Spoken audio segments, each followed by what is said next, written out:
Hola, ladies and gentlemen. Welcome to another episode of Victor's with Victor. If you're new here, please remember to hit that subscribe button. If you are continued supporter, we celebrate and appreciate you for the support.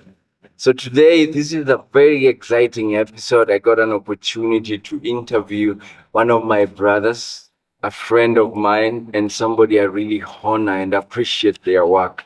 So in talking and having a chat and witnessing his work, I say this is something I had to share with you guys. I could say so much about him, but I want you guys to get an opportunity to hear firsthand from him.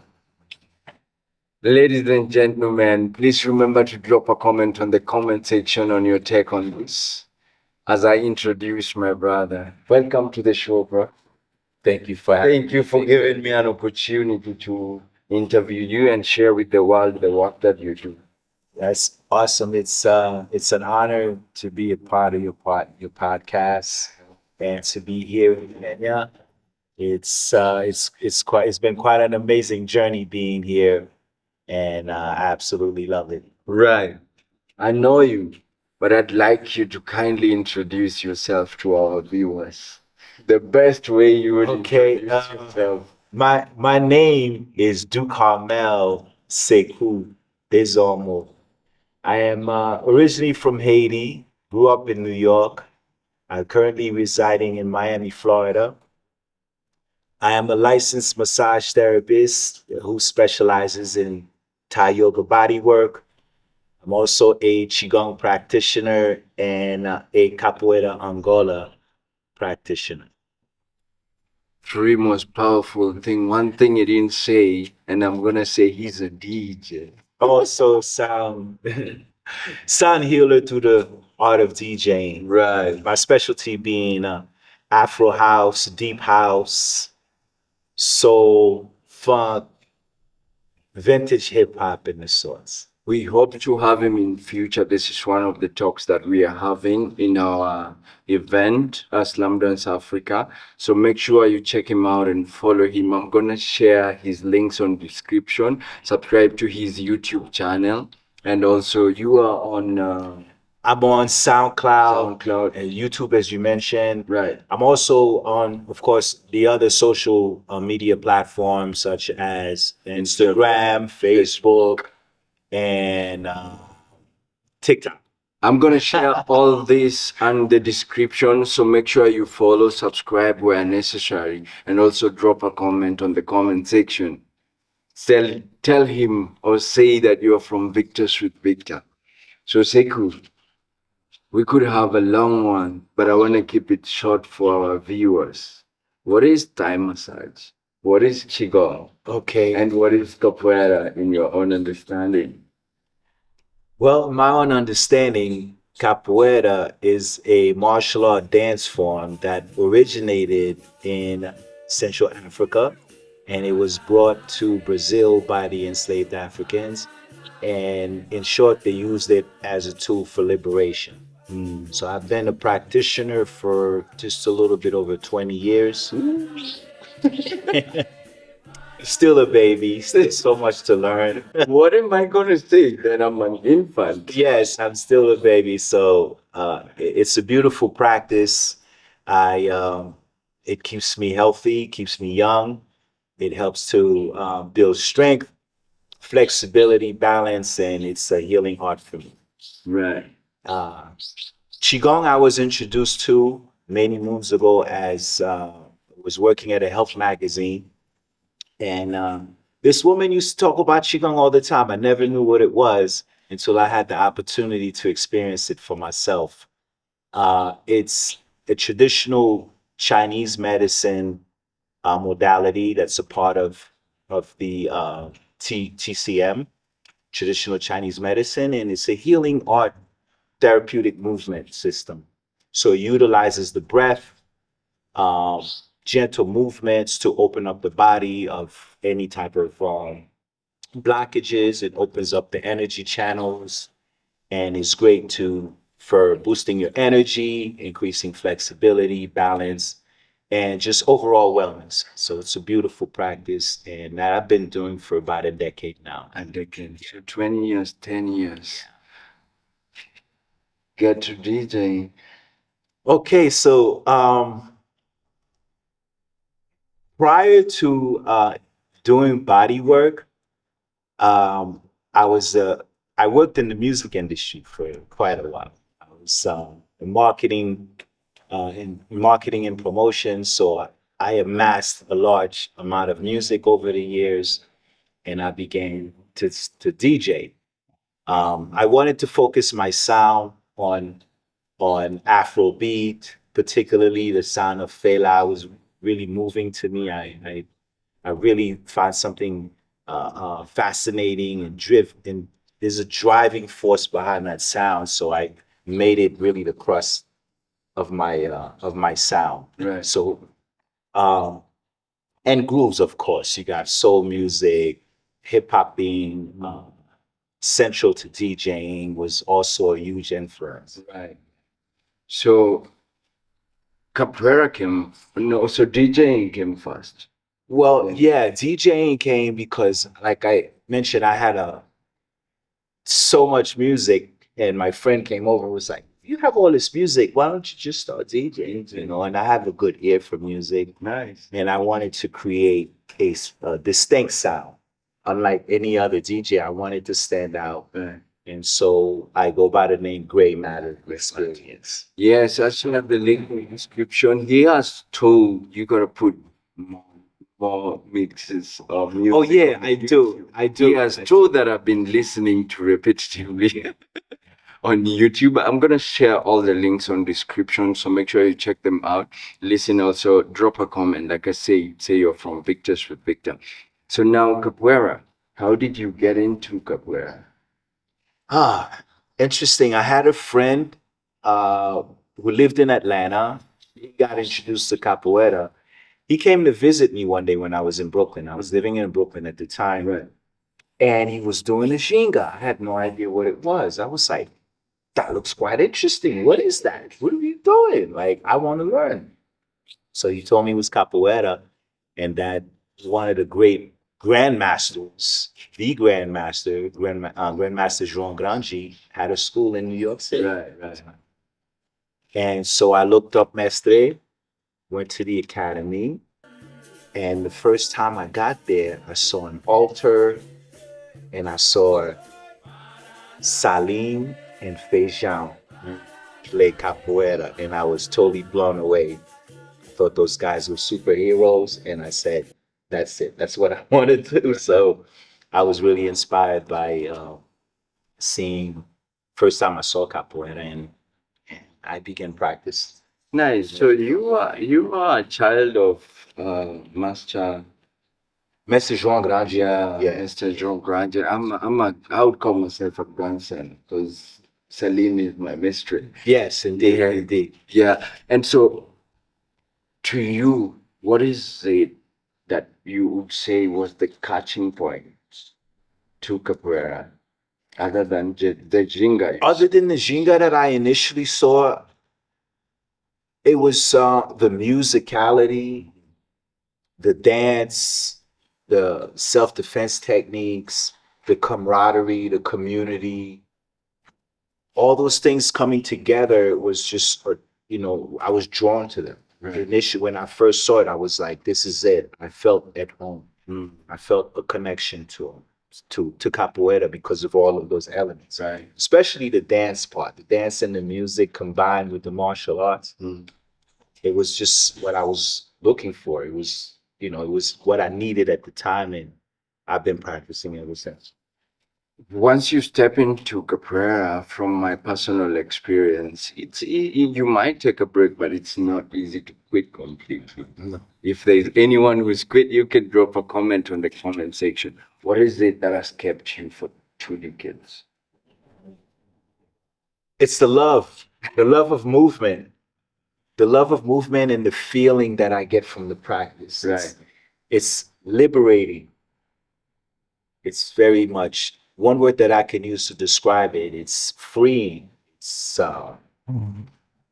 It's a form of expression like no other that I feel very connected to. Right. And I get into, and I also mix it with qigong too. Qigong. So I incorporate breath work with my capoeira. Right. So it helps to energize my body as I move.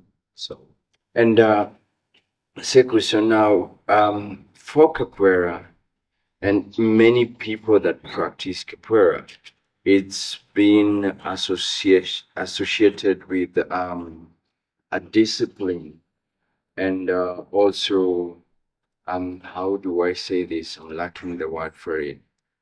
Mm, it sort of has a historical root to African connection. And now it is something that has moved globally. I get it wrong, maybe, but I keep asking. What I see today is what I understand and I see today is I see capoeira being associated one with resilience and the fight. How do I say this? But what I'm trying to say, it's really associated with mostly African Americans, but Africans as well, since it's an art form that is said to have begun in Africa. hence the name Capoeira Capoeira, Angola. Angola. Yeah. In Good. some spaces, Capoeira G Angola. Capoeira, From Angola. Angola. Yeah. So my question is, now I see a lot of Caucasians and other people, Indians as well, get into the capoeira practice. But what I've noticed is there is a limitation to where they can get with it. You can correct me if I'm wrong. When you say there's a limitation in you mean the other folks that have picked up capoeira that have started training capoeira, you seeing a limitation in their practice? Is that what I'm understanding? I'm seeing a limitation when I've been talking to a lot of African Americans, and their feeling is it would not be the same to bring a Caucasian into the neighborhood to teach capoeira. I know it could have happened, but it is a debate that I've really had and I'm still processing. What is your take on this? You can correct me if I'm wrong. I'm still an infant. So I'm still a baby in this, but in my personal opinion, coming from someone who's from Haiti, being the first country to win its independence from white imperialistic powers, the French, Napoleon. So I'm deeply rooted in my culture and in my blackness. So there's a part of me that feels that this is we created this art form. It's from our heart and soul. And it's for everyone at this point. But originally, it's ours. I guess you got my question. Yeah, I was wondering. I totally understand. And sometimes it feels a little weird, especially practicing here in the motherland Right. and having, Europeans around. It just feels odd. It feels like this is our liberating tool. We use this against the Portuguese to free ourselves. And now at this point, I use it as a personal tool for my liberation, Right. my freedom, Right. to feel free in my own body, and to release to open up my spirit and my soul through the practice. So it's a once we create it, anyone can pick it up. It's out there for the world. Good. But what I'm getting is you're telling me this is open to everyone, but also there are limitations to it Because of its historical okay, context. all right. Yeah, this is one thing that I really find contradicting and I'm really struggling to process because art is supposedly be for everyone, regardless of your race, your tribe, and your social background or religion. Right. Yeah, but capoeira, I think for me, it comes out as special. And I don't know if it's because of the history of oppression that limits other people from coming into that circle. And so my sort of question is, how is it that we're gonna have the Caucasians or other people of other races really understand what we do and why we do it if we are limiting them from this circle? Ah, that's a loaded question, my brother. I can only speak from my personal point of view. Exactly. So Exactly. You can the you way don't want to I, the speak way I about it. feel about it is this is ours. You know, it's we welcome everyone to the practice because once it's out there, you know, it's out there for anyone who's interested in it to learn it and to want to be a part of it. Right. But at the same time, at the root of it, it's rooted in our culture and in our struggle for liberation. Others can practice the art form. It shouldn't be they shouldn't be limited to or limited access to it because it's anything that we create is for the world to partake in. You know, we're the creators of culture since civilization started, since we started it, and we'll continue to create. You know, just like hip hop music, which I feel is taking the same kind of turn. You know, it's like a lot of white hip hop artists now are, are getting the limelight of being Right. called the greatest. I When remember when it's ours. Eminem stepped in, Yeah. it was there's a lot of debate about it. Yeah, I mean, I was never a fan, but you know, I come from an era Right.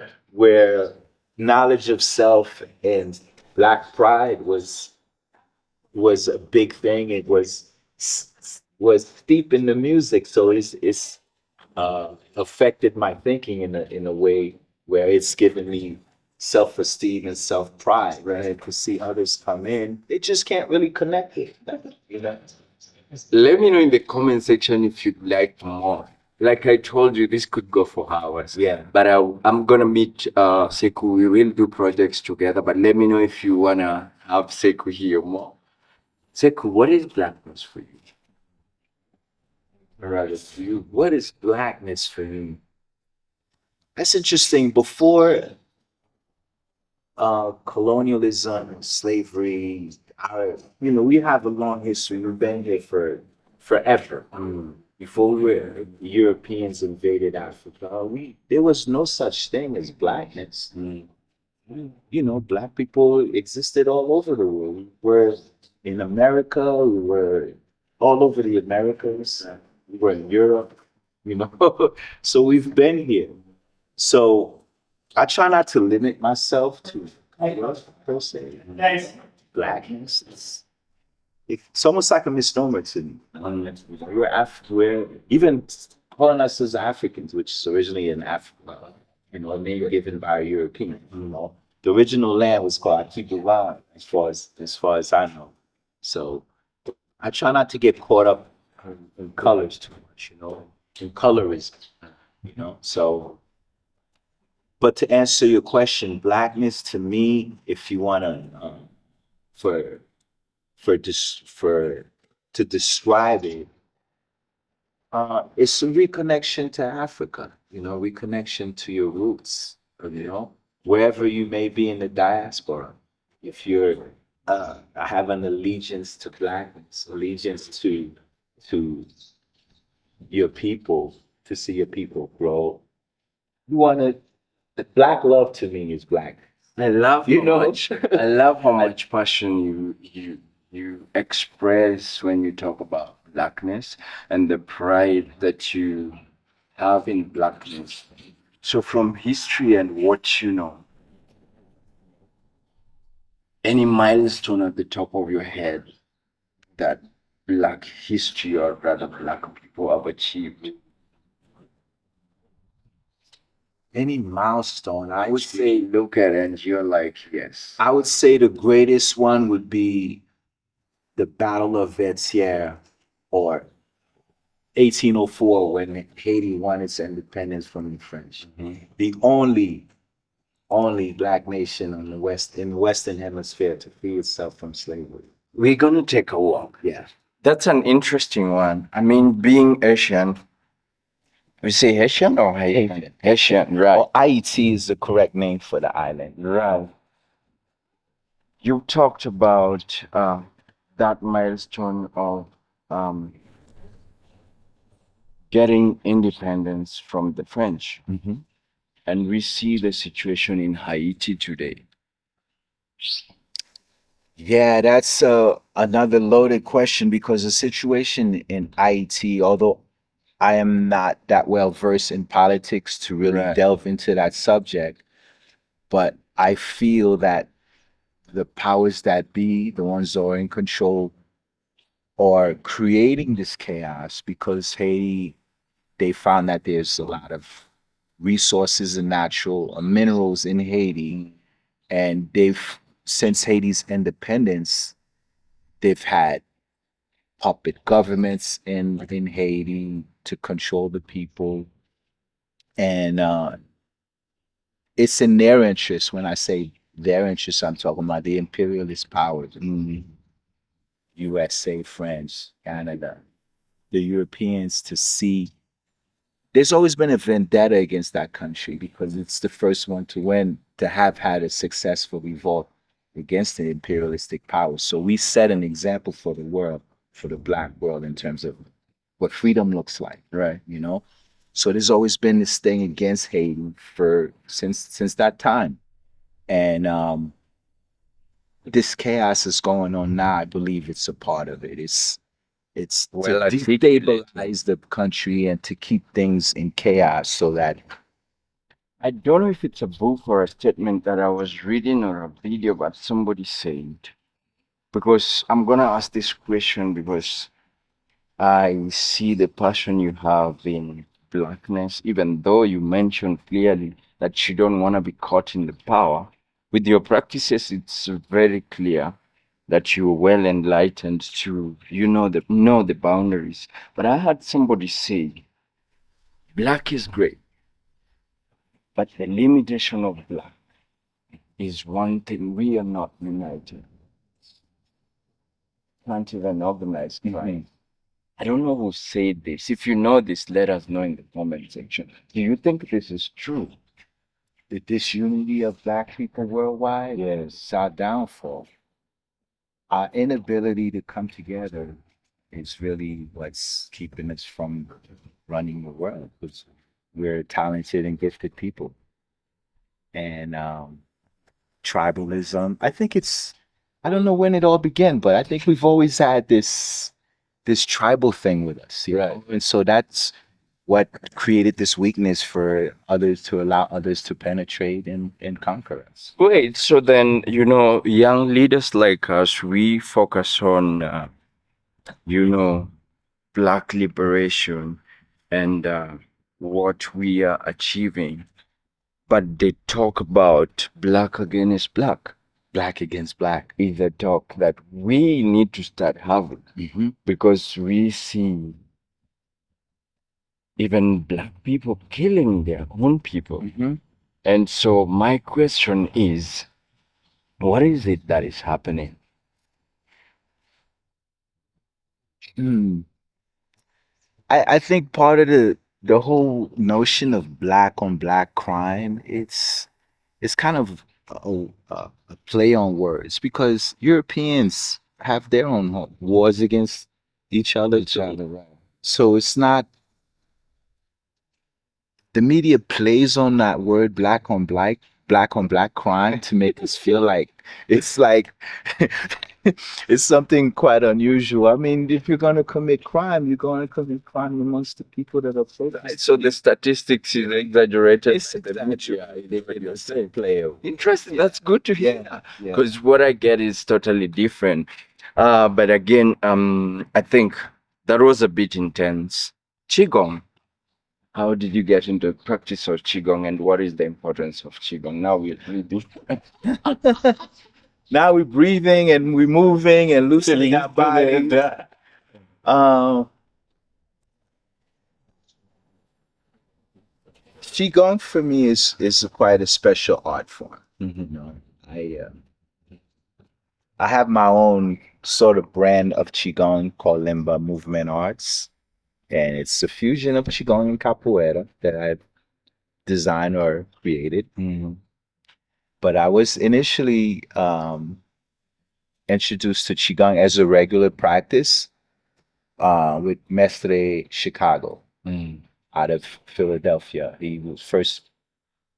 He wasn't the first to introduce me, but he was the first one that I really started to practice more regularly with. Taught the 8 pieces of brocade, and it just really helped to strengthen my capoeira. You know? And so from practicing with him, I relocated to Florida. I was living in Pennsylvania at the time. And I met this gentleman named Dr. George Love, who's a physician in TCM, traditional Chinese medicine. He's an acupuncturist and so much more. And he's a Qigong master, Blue Dragon Qigong. So he's primarily my Qigong teacher now. You know, so he taught me the Qi Cup Qigong, which I very much enjoy doing. And the body drumming exercise that we did in class was also from Dr. Love. So it's just a wonderful practice just to free the body from tension. And you can do it anywhere. You don't need any type of special equipment, you know. Just take your shoes off, connect to the earth. And make sure you're breathing. And you know, at the heart of it is breath. So without the breath, you're really just moving with the power. The power comes through the breath. So if Victor was somebody who didn't know what Qigong is or what Qigong is about, and they asked you, what is Qigong? In layman's term, it's a movement practice that incorporates breathing, movement, and visualization. So the benefits it yields are, again, it boosts your energy. It helps with creativity. It's very calming for the nerves. It's good for core strength and balance, flexibility, and just overall wellness. But I must say there are so many different types of Qigong. You know, there are various forms. And I come from the Blue Dragon Qigong Academy. But again, there are various forms of Qigong out there. Great. One of the campaigns that I'm running right now is a money campaign. A money campaign. Okay, that sounds good. We need to The rest, but good. So I call it. It's basically it's technical. It's very simple. It's a one statement. Please remember to have money.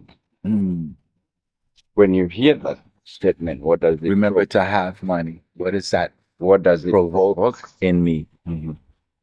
Oh, I think it's unfortunate that we really need money to function in this society when we can just trade services and trade our gifts. Right.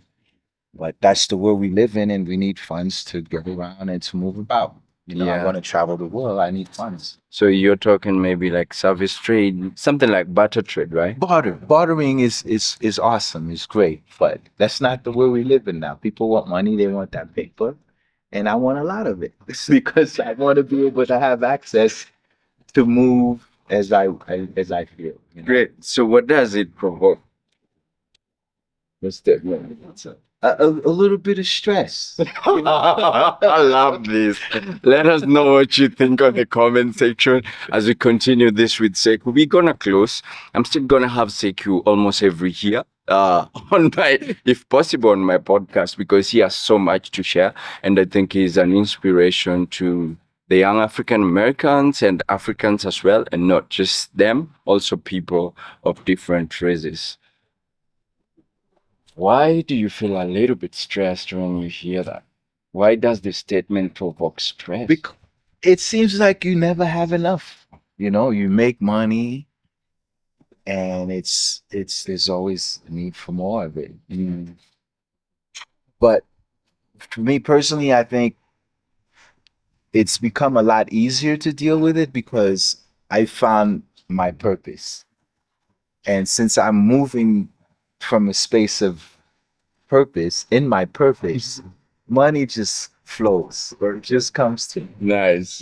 because if you do what you love, ultimately you feel like you're not really working. I'm gonna challenge you to really deeply think about why that statement provokes stress. Because one of the things that I'm still a student, I'm learning to work on my relationship with money.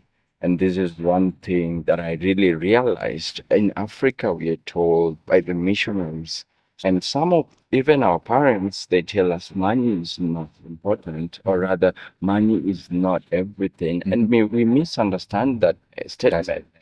Yes, you have to have your, like you're saying, money flows because you found your purpose. And with your purpose, you are in Africa. You had a purpose, and money enabled that. Exactly. So, what is money to you? Energy exchange. It's an energetic exchange. Now you guys know I am this guy. Explain that to, let's say, Well, Victor, a young Victor who was listening to us and did not understand that statement. for me, what it means by an energy exchange is a commodity that you use to exchange your energy. If you're providing me with some sort of service or product, it's energetic. So in return, you want to be compensated. It's just, to me, it's how life works. It's like breathing. Right, You got to take it in and release it. right, So if I'm providing something for you, I need something in return in order to generate, to continue the process of ebb and flow and give and take. right. Some of the people they term as billionaires, we can count a number of them, but many of them are not black, or rather African Americans. And we see a lot of young African Americans and African billionaires go up and drop down to 0. I know you know this. Um, there are people, Caucasians, even Indians, and other people as well that do, but the statistics is not huge. What is happening to the Black community, the African community, of the Black African community? That because we see people like Caucasians that are at the top stay at the top for a very long time. What is it that they know that we don't? Or what is it that we end? Honestly, I'm not an expert in finance, but from my humble opinion, Exactly. That's what we're asking for, you know? it's their system, Right. So they control the monetary system. And just when you think you've achieved a certain level of success, they raise the bar, and you thinking you got it. And then before you know it, there's some kind of scandalous stuff on your name, and you're being paraded through the media as being some kind of evil person. Before you know it, they snatch your money away. Right. So it's not the end all and be all, money, from my point of view, but it's needed. You need it. This is the society. This is the agreement that we all make as humans. So we need money in order to exchange goods and services. Right. Right. In older times, it was a barter system. And we had this paper that really, just a piece of paper, but now all cards. Now it's not even everything is digital. Right. I would keep going, but I want to keep this short so that we give them time to call for Seku. So let us know in the comment section if you'd like to see more of Seku's work, and we definitely bring it next year again. I hope we're gonna do a project together. Your closing remark. I'm here in Kenya and I feel elated. I feel connected to the people, the culture. Being in Kibera reminds me of my own country, Haiti. Um, I just feel a love in Africa that I've traveled to other places. I've been through Europe. First time It's in Africa? This is my second time in Okay. Africa. Last year I was in Rwanda Right. for a Yeah, Chico. yeah, yeah, yeah. That was my first time, and it was just an emotional trip, just as this was too. I leaving Watamu was just, I couldn't contain myself Right. from, I was very emotional. Training with Master Jogo, um, all the other masters that came from all over the US and other parts of the world. It was just been an amazing journey, Right. meeting brothers like yourself who I'm so looking forward to working with and traveling with, especially on a musical tip. We have a lot of work to do, and Right. I'm just excited to be here. Right. So that was your closing remark. He's excited to be here, and we hope that we're going to have Seku here more and more. So currently we have two festivals. We have Majinga Ancestral. We hope to have you in the five that is led by Salim Rollins. Shout out to my master Salim Rollins. And we Yes. have Slam Dance Africa, which is an Afro hip hop event as well that we also hope to have him, if not this year, next year. Fingers crossed. But let us know what's your take in on the comment section. And I really appreciate you giving us time and also sharing your wisdom and the beautiful work. It's So, powerful work that you do. And I want to wish you all the best and we hope to see you there. absolutely, man. I appreciate you, brother. It's been an honor, and I feel truly blessed. Right. Thank you. Until we see you in the next episode, ladies and gentlemen, remember to drop a comment on the comment section. Go to the links on the description, follow, subscribe to check Seku's channel, and we'll see you again in the next episode. Adios. Peace. You